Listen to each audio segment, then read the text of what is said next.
Joining us now is attorney Michael Bass, co-chair of the Cannabis Law Group at Abrams Fensterman. Michael, thanks for being with us tonight. Thanks for having me this evening. Yeah, let me ask you something. Does this all mean an end to illegal sales in New York City? It does not mean an end to that. The Office of Cannabis Management has been working with local law enforcement to crack down on the illegal sales of cannabis, but that's not going to happen anytime soon. And I think cracking down on that is imperative for the legal program to work.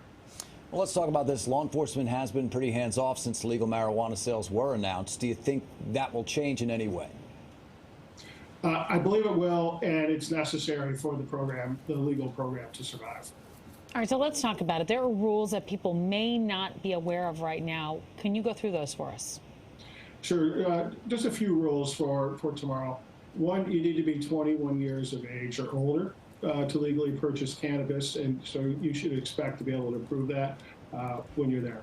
Also, depending on the products that you buy, there are limits in terms of size and quantity, so don't show up tomorrow with a shopping cart thinking you're going to fill it up and leave the dispensary. That's not going to happen.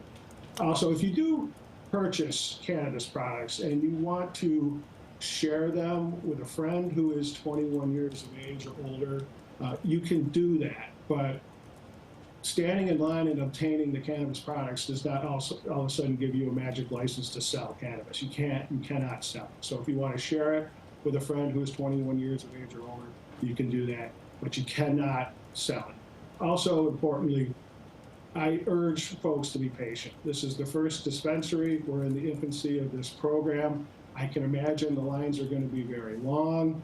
So I urge people to express their patience when going through this process.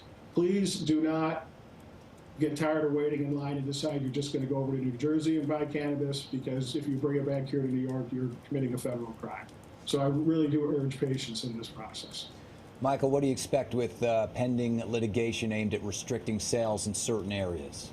That is the wild card. So right now there are 5 regions because of that pending litigation in federal court in the Northern District of New York where dispensaries are not allowed to open.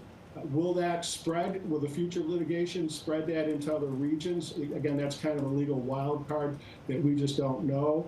I do know that the Office of Cannabis Management is pushing forward in all the regions that they can right now, and that the program will grow. But that's a very good question. That's a wild card, that legal case right now. All right, Michael Bass, the Cannabis Group at Abrams Fensterman, thanks for being with us tonight.